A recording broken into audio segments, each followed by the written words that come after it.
Hi, I'm Dave, and this is the third part of a three-part YouTube video we've titled Arloa's Hydroponic Tower Garden. In this video, I'm going to show you how to fabricate the plant pockets in the tubes, the grow tubes that we use in our 5-part tower.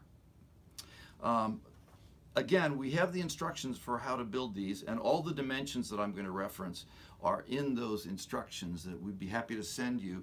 Just send us an email at arloastowergarden@yahoo.com and we will send you those pieces of information.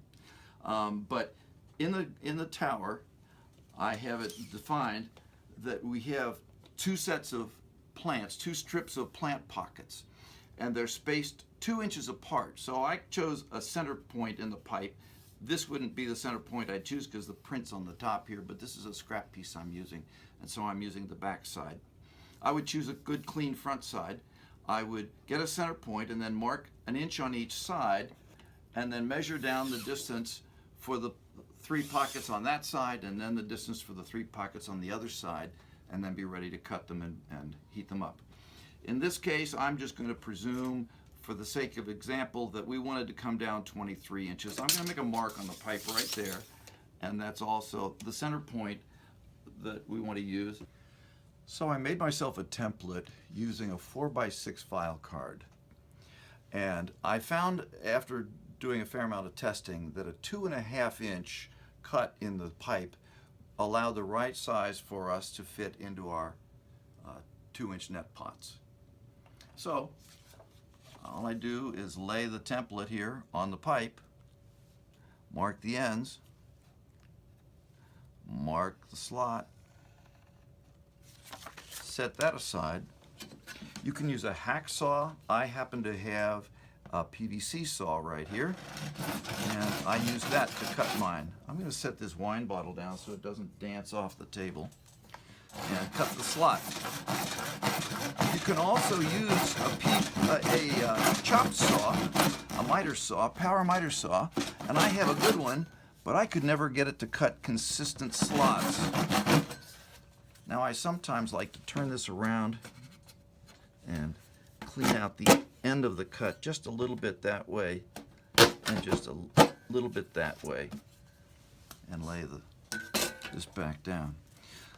I have a Black & Decker heat and strip gun. It runs 730 to 830 degrees.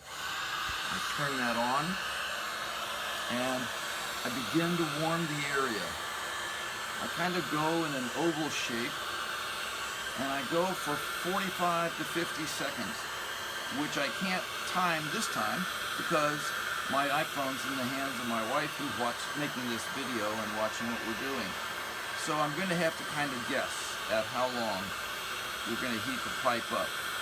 If you don't heat it enough, you won't get the opening made large enough. If you heat it too much, the corners tend to tear and they make a mess for having to caulk up the corners more to prevent leakage. You can see that it starts to heat in the middle of the pieces, kind of blister up a little bit like this. And I found this wine bottle. It's about the right shape and the right size to go in and make what I need. I put a piece of tape on it so I know where my end points would be.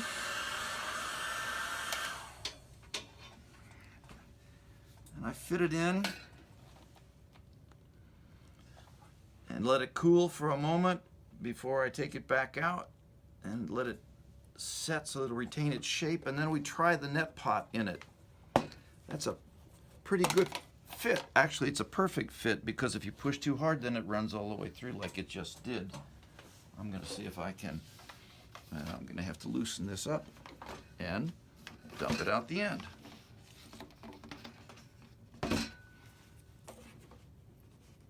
To keep the net pots in place, we then take either PVC cement, or JB Weld has a really good adhesive for plastics. It's a 2-part mix, and that holds in nicely. And you put a net pot in and you clamp it with like a bulldog clamp, something you'd get from an office supply store. We have a bunch of those. We found a 2-inch net pot worked nicely for our plants. Everything from small lettuce plants to large basil plants and green peppers and tomatoes. It did a great job. But you want to put these in and glue them first. It's why I told you to get 60, so you'd have 30 to glue in and then 30 for your plants.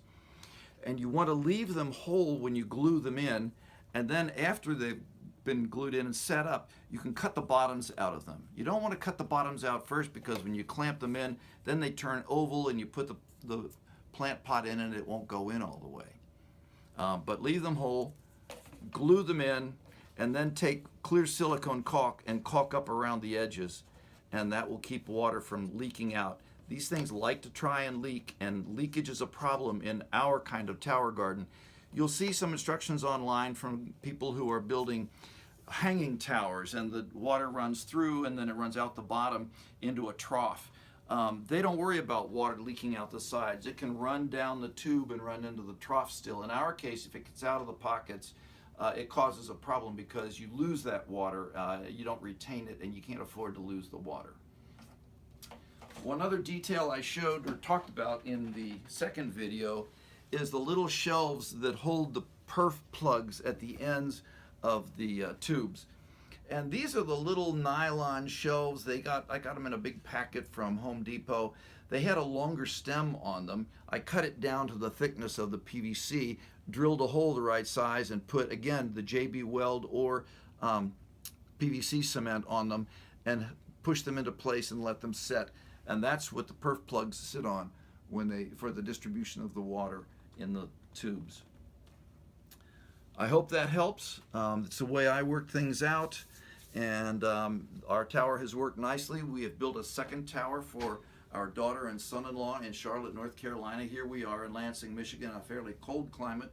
They're in a little warmer climate. We set theirs up in February, actually early March of 2017. We saw it again in late April of 2017. It was working very nicely. The tomatoes were in blossom, and lots of lettuce had been harvested. We actually had a lettuce salad while we were there. So we know the system works, and we hope you enjoy it. You can get the instructions again at Arloa's Tower Garden at yahoo.com. Thanks for watching, and happy gardening.